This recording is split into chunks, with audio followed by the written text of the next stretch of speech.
اس میں جو غور کرنے والی شے ہے، جو میں چونکا دینے والی بات کر رہا تھا، وہ یہ ہے کہ دیکھیے بات کس طرح سے ہو رہی ہے کہ ہم نے اس کی نسل اس طرح سے چلائی، پھر اس کو سنوارا، پھر اس میں اپنی روح میں سے پھونکا، اور پھر تم کو عطا کی، تمہارے لیے سماعت اور بصارت اور دل بنائے۔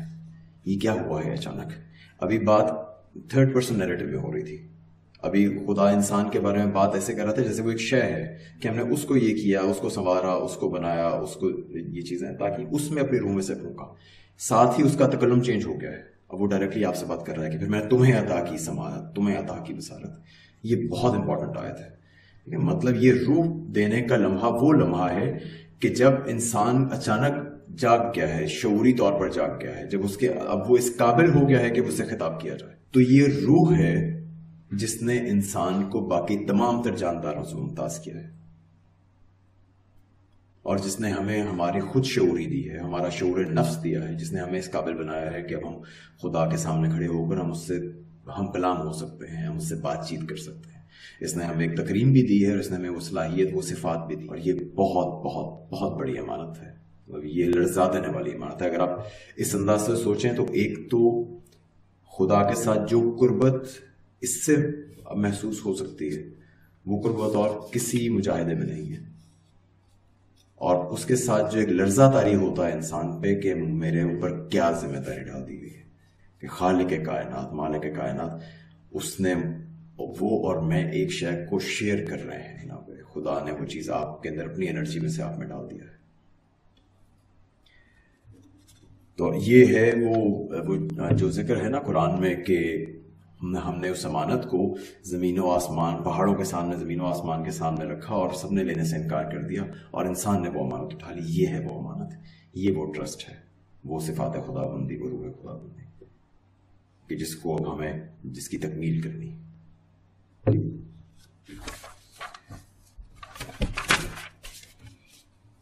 اچھا، یہاں تک پہنچ کے ابھی کوئی اگر آپ کا سوال ہو تو مجھے بتائیے۔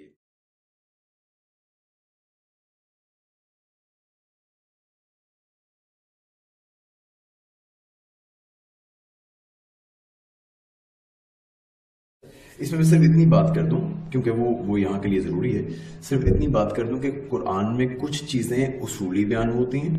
مثلا ایک اصول بیان ہو گیا کہ خدا جو چاہتا ہے وہ کرتا ہے، خدا جو چاہتا ہے وہ کر سکتا ہے۔ یہ بیان ہو گیا کہ ہم جسے چاہتے ہیں ہدایت دیتے ہیں، جسے چاہتے ہیں گمراہ کرتے ہیں، ٹھیک ہے، یہ اصولی بیان ہے کہ تمام دائرہ قدرت خدا ہی کا ہے۔ اس کے بعد پھر اس کے سنت کے اصول دوسرے آ جاتے ہیں جو ضمنی اصول ہیں۔ پھر وہ یہ بتاتا ہے کہ اچھا خدا کب چاہتا ہے کہ وہ کسی کو ایمان دے، اور کب چاہتا ہے کہ وہ کفر دے۔ مثلا وہ یہ کہتا ہے کہ جو لوگ میری طرف کوشش کرتے ہیں، میری طرف جہد کرتے ہیں، ہم انہیں اپنے سبلنا، ہم انہیں اپنے جو راستے ہیں ان کی طرف ہدایت دے دیتے ہیں، ٹھیک ہے۔ ایک چیز خدا نے اصولی بیان کر دی کہ اختیار میرا ہی ہے، پھر یہ بیان کر دیا کہ میں اس اختیار کو استعمال کیسے کرتا ہوں، تو اور اس استعمال میں بھی یہ بتا دیا کہ میں اس اختیار کو استعمال کرتے ہوئے اسے ہدایت دیتا ہوں جو اس ہدایت کی خواہش رکھتا ہے، اور جو اس کا ارادہ کرتا ہے، اور جو اس کی کوشش کرتا ہے، ٹھیک ہے۔ تو یہاں پہ بھی انتخاب انسان کو دیا گیا ہے کہ آپ نے کوشش کرنی ہے یا نہیں کرنی، اور انتخاب تو ایسے ہی ہوتا ہے، ہر جگہ پہ انتخاب ہمارے لیے تو ایسے ہی ہے۔ ہم رستے کا انتخاب کر سکتے ہیں، یہ نہیں انتخاب کر سکتے کہ میں رستہ تو یہ چنوں گا، منزل مجھے وہ مل جائے۔ جو رستے کا انتخاب کر لیا، منزل تو پھر اسی کی ملے گی۔ تو یہ جبر و قدر ایسے ہی جڑے ہوئے ہیں۔ ایک وہ پہلے بتایا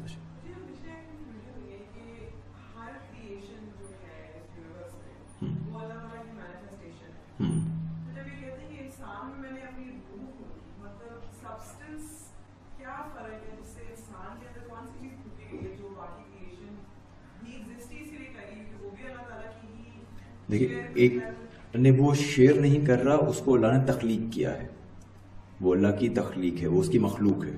انسان کو تخلیق کرنے کے بعد اس کے اندر اپنی، جیسے یہ روح کا ہم نے جو اس کی تشریح کی ہے وہ بھی یہی کیا نا کہ آپ کو جو نظر آتا ہے اتنا بڑا کنٹراسٹ انسان میں اور باقی جانداروں میں، وہ اس لیے ہے کہ خدا کی روح اپنے ساتھ ہمارے اندر شعور لے کر آئی ہے، شعور نفسی لے کر آئی ہے۔ شعور نفسی کوئی چھوٹی چیز، اس نتیجے پہ ہم پہنچتے ہیں وہ یہ ہے کہ جب خدا کہتا ہے کہ میں نے اپنی اسپرٹ میں سے، اپنی روح میں سے انسان کے اندر پھونک دیا، تو اس کا مطلب یہ ہے کہ اس نے اپنی کچھ صفات میں سے انسان کو اس کا حامل بنا دیا۔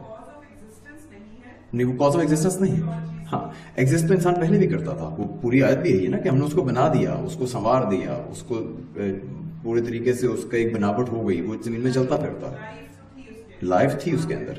اس کے بعد پھر یہ چیزیں دی گئی ہیں جس نے اس کو شعور دیا ہے اور صفات دی ہیں. اینیملز کے ساتھ سولز کا کوئی ذکر نہیں ہے, ایسی کوئی بات نہیں ہے. اور دیکھیں جان ہونا, زندگی ہونا اور چیز ہے. انسان کو بھی آپ دیکھیے نا, جب انسان کی پیدائش کی بات ہو رہی ہے, وہی بات جو بھی انہوں نے فرمائی تھی کہ پیدائش الگ ہے, وہ آیت کی ترتیب بھی یہی ہے کہ اس کی پیدائش ہو گئی, وہ چلتا پھرتا ہے, اس کے اعضاء کو سنوار دیا گیا ہے. روح کا عمل بعد میں ہوا ہے, روح پھونکنے کا. آپ کو لائف کے لیے روح کی ضرورت نہیں. قرآن کے الفاظ میں جو روح ہے وہ امر الہی ہے, وہ الگ شے ہے. وہ عام طور پہ ہم جس طرح سے روح کا لفظ یہاں پہ استعمال کرتے ہیں وہ چیز نہیں. اچھا, اسی سے وہ بھی اندازہ لگائیے, جب خدا نے انسان کو یہ صفات دے دی ہیں, اب آپ خدا کا اور فرشتوں کا جو مکالمہ ہے اسے بھی انڈرسٹینڈ کر سکتے ہیں. فرشتوں نے کیا کہا تھا کہ اتجعل فیہا من یفسد فیہا, جب خدا نے کہا کہ میں زمین میں خلیفہ بنانے والا ہوں, تو اس کا جواب فرشتوں نے دیا تھا کہ تو ایک ایسی شے بنانے والا ہے کہ جو فساد برپا کرے گی اور خون بہائے گی. وجہ کیا ہے کہ ابھی تک تو ہم تیری تسبیح کرتے ہیں, ہم تیرے آگے سجدہ ریز رہتے ہیں, تو نے جو احکامات دیے ہیں یا فالون ما یؤمرون, کہ جو کچھ امر ہوتا ہے, جو کچھ حکم ہوتا ہے, ہم اس کی پیروی کرتے ہیں. اب یہ تو نے ایک ایسی مخلوق بنا دی ہے جس کو تو نے قدرت دے دی, جس کو تو نے فری ول دے دی, جس کو تو نے کریٹیوٹی دے دی, جس کو تو نے بے شمار صفات دے دی, لیکن ایک کیا شے نہیں دی, وہ ہارمنی جو تیرے اندر موجود ہے. خدا اپنی صفات کو جیسا استعمال کرتا ہے, جیسی اس کی ہارمنی ہے, جیسا بیلنس ہے, وہ بیلنس نہیں دیا. تو یہ تو زمین میں فساد کرے گا. اس کے پاس اتنی بڑی طاقت آ گئی ہے کہ اتنی بڑی طاقت کو یہ سنبھالنے کا اہل نہیں ہے. کہ تو فرشتوں کا اصل اعتراض یہ اعتراض ہے. تو اب جو ہم نے جہاں سے بات کا آغاز کیا تھا کہ ہمارا منصب یہ بتاتا ہے کہ ہمارا مقصد کیا ہے, کہ ہماری پوزیشن, ہم کون ہیں, اس سے ہمیں معلوم ہوتا ہے کہ ہم نے جانا کہاں ہے, ہم نے کرنا کیا ہے. ہمیں یہ بھی معلوم ہو گیا ہم کون ہیں, ہمیں یہ بھی معلوم ہو گیا کہ ہماری صفات کس طرح کی ہیں. اب ہمارا مقصد کیا ہے؟ تو اس میں جو ایک سب سے بنیادی مقصد ہے وہ تو یہ بنتا ہے کہ ہم میں وہ جو ایک گیپ رکھ دیا گیا ہے, جو ایک شے ہمیں عطا نہیں ہوئی, خود صفات میں ہارمنی, ان کے اندر بیلنس اور ان کی نمو, ان کی تعمیر, ان کو امپروو کرنا, ان کو ایک دوسرے کے ساتھ الائن کرنا, اس شے کا حصول ہمارا سب سے پہلا مقصد ہے. ٹھیک ہے, اقبال کے نزدیک ہمارا سب سے بنیادی, سب سے بڑا پرپز یہ ہے کہ وہ خود ہی اسی کو کہتے ہیں, خود ہی ہم نے پہلے دیکھ لیا تھا کیا شے ہے جو مجھے اور آپ کو مختلف ذاتوں میں ڈیوائڈ کرتی ہے, مختلف افراد بناتی ہے, اور اس کے بھی یہ صفات ہیں. تو اقبال کے نزدیک خودی کی تعمیر کا مطلب یہ ہے کہ اب آپ ان صفات کی تعمیر کرتے چلے جائیں, اب آپ ان صفات کی نمو کرتے چلے جائیں, آپ ان کو ایڈیفائی کرتے چلے جائیں اور ان کے اندر ایک ہارمنی پیدا کریں. وہ ہارمنی اس طرح کی ہارمنی جس طرح کی ہارمنی خدا کی ذات میں موجود ہے. ٹھیک ہے, تو ہمارا آئیڈیل, انسان کا آئیڈیل کوئی دوسرا انسان نہیں, خدا کی ذات ہے. اور اس کے لیے اقبال جو روایت پیش کرتے ہیں, اس روایت میں کلام ہے اس کی سند میں, لیکن جو روایت پیش کرتے ہیں وہ ہے تخلقوا باخلاق اللہ, کہ اپنے اخلاق کی تعمیر خدا کے اخلاق کے حساب سے کرو, اس کے اخلاق کی بنیاد پہ کرو, اس کے ساتھ خود کو الائن کرو. یہ روایت ہے, یہ قرآن میں نہیں ہے, روایت ہے. اس کی اسناد کچھ کمزور ہیں, اس پہ کافی بحث ہے, حدیث ہے. اور لیکن اس پہ قرآن کی کچھ آیات ہیں, وہ میں آپ کو پیش کرتا ہوں.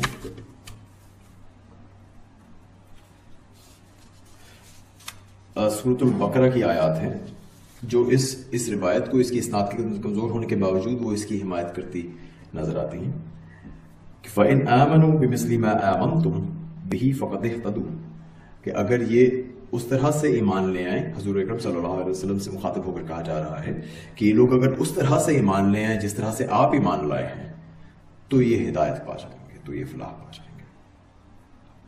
وَإِنْ تَوَلَّ فَإِنَّمَا هُمْ فِي شِقَاقٍ, اور اگر یہ انکار کر دیں, اگر یہ اس سے مڑ جائیں, تو پھر تو یہ ڈسکارڈ میں پڑ گئے, پھر تو ایک طرح سے انہوں نے اپنا وہ جو وجودی تعلق ہے وہ توڑ لیا. ٹھیک ہے, انشقاق کا لفظ. اور سگلی آیت کہتی ہے صبغۃ اللہ ومن احسن من اللہ صبغہ, خدا کا رنگ اور اس سے بہتر رنگ اور کس کا ہوتا ہے. تو اقبال کے نزدیک آپ کی زندگی کا مقصد یہ ہے کہ آپ نے اپنے آپ کو خدا کے رنگ میں رنگ لینا ہے. تو یہ پہلا سب سے پہلا جو ایک پروجیکٹ لائف لانگ پروجیکٹ بنتا ہے وہ یہ ہے کہ قرآن میں جس طرح خدا کی صفات بیان ہوئی ہیں، اسماء الحسنہ جو بیان ہوئے ہیں، ان تمام کا بیان دیکھا جائے کہ وہ کس طرح سے بیان ہوئے ہیں، وہ کس وقت میں کیسے حالات میں کس طرح کی صفت کا ظہور کرتا ہے، کس طرح کی اس کی ٹریٹس، اس کی کون سی کوالٹیز مینیفیسٹ ہوتی ہیں، اور ہم اپنے اخلاق کو، اپنی صفات کو اسی کے حساب سے الائن کریں. تو اور یہ الائنمنٹ ڈیفینیٹلی خلا میں نہیں ہوگی، یہ الائنمنٹ اسی کائنات میں ہوگی. صفات کا ظہور سنیاس لے کر نہیں ہوگا، کسی غار میں بیٹھ کے نہیں ہوگا، کسی مراقبے میں جا کر نہیں ہوگا. صفات کا ظہور تو اس کائنات میں ہی ہوگا، دوسرے انسانوں کے ساتھ معاملہ کرنے میں ہوگا، اپنے ساتھ معاملہ کرنے میں ہوگا، کائناتی قوتوں کو تسخیر کرنے میں ہوگا.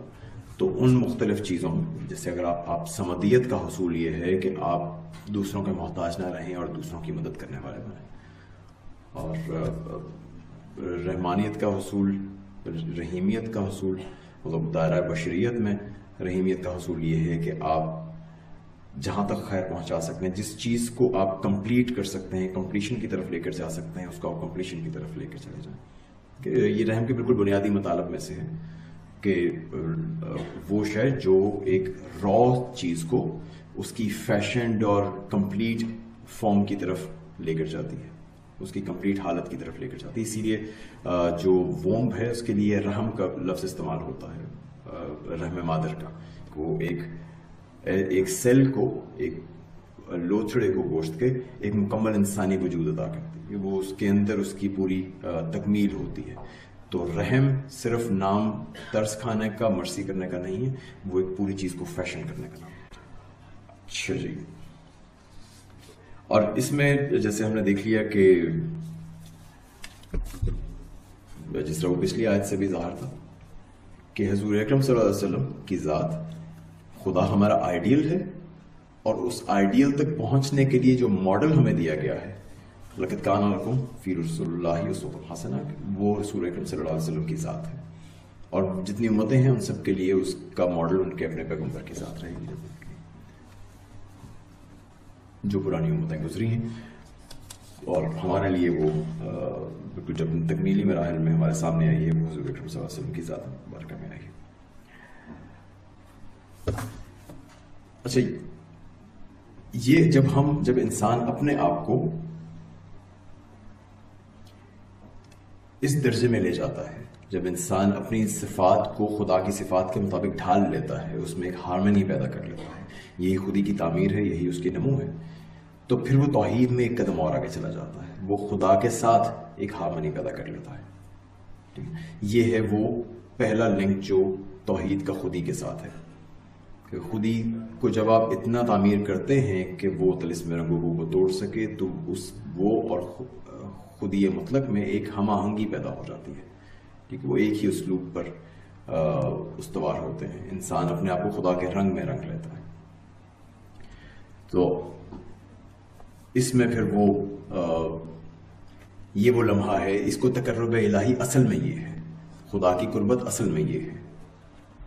اور یہ وہ لمحہ ہے کہ پھر جہاں پر وہ جیسے اقبال کے اشعار ہے نا، ہاتھ ہے اللہ کا بندہ ہے مومن کا ہاتھ، یا قرآن میں آیا تھا وما رمیت اذ رمیت ولکن اللہ رمی، کہ یہ جو پھینکا، وہ جنگ بدر کے حوالے سے جو پھینکا تھا وہ آپ نے نہیں پھینکا تھا، وہ ہم نے پھینکا تھا. جو تیر مارے تھے یہ آپ نے نہیں، یہ ہم نے مارے تھے. ٹھیک ہے، وہ آپ کے ہاتھ نہیں تھے، وہ ہمارا ہاتھ تھا. تو یہ وہ تقرب الہی ہے. اچھا، اب اس میں ہم نے بات کر لی خدا کے ساتھ ہماری ایک ہم آہنگی کی. خدا کے ساتھ جب ایک جماعت اسی طرح سے ہم آہنگ ہونے لگ جاتی ہے، جب اس کا قبلہ ایک ہو جاتا ہے، تو اس کا مطلب ہوتا ہے کہ وہ جماعت مومنین خود بھی اس کے اندر ایک یونٹی آ جاتی ہے، ان کی ڈائریکشن سیم ہو جاتی ہے، ان کی تمام تر قوتیں نہ صرف کائنات کے ساتھ، نہ صرف کائناتی قوتوں کے ساتھ اور خدا کے ساتھ ہم آہنگ ہو جاتی ہیں، آپس میں بھی ہم آہنگ ہو جاتی ہیں. تو توحید کا ایک بالکل براہ راست نتیجہ توحید وحدت انسانی بھی ہوتا ہے. یہ توحید کا اگلا سٹیپ ہوتا ہے کہ توحید ہمیشہ انسان کے اندر سے دشمنی کا خاتمہ کرتی ہے، اس کے اندر ملٹیپلسٹیز ہمیں بانٹتی ہیں، دوئی ہمیں بانٹتی ہے، توحید ہمیں بھی اکٹھا کرتی ہے اور ہماری تمام تر قوتوں کو ایک ڈائریکشن دیتی ہے جس میں ہمیں چلنا ہے۔ اچھا، اب یہاں سے کچھ میں چاہتا ہوں کہ اسکپ کرتے ہوئے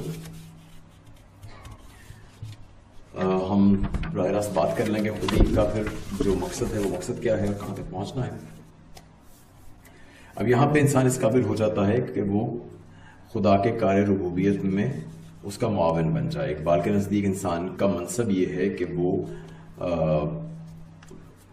بطور خلیفہ اس نے اس کی نیابت کی رسپانسبلٹی جو ہے اس کو فلفل کرنا ہے، ہم نے اس کے اسسٹنٹ کے طور پہ یہاں پہ کام کرنا ہے۔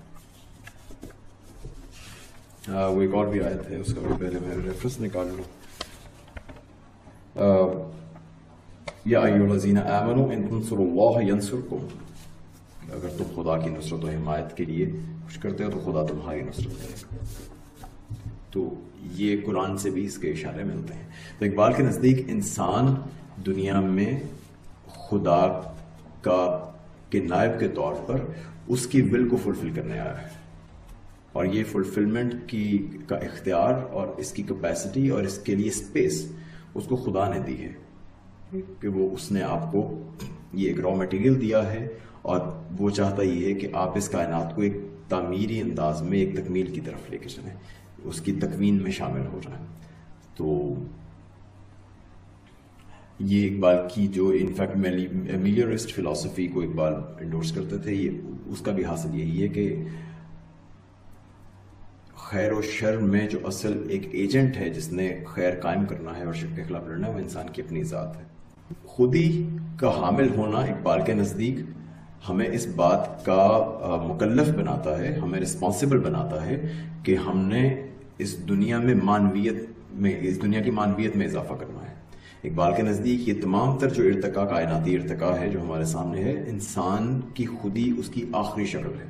یہ تمام تر ارتقاء انسان کی شخصیت تک پہنچا ہے، اور اس کے بعد جتنا ارتقاء ہوگا وہ انسان کی اپنی خودی کے دائرے میں ہوگا، وہ انسان کے ہاتھوں سے ہوگا۔ تو انسان کو شعور دیا گیا ہے اس لیے کہ اس کے آگے تعمیر کا کام انسان نے کرنا ہے۔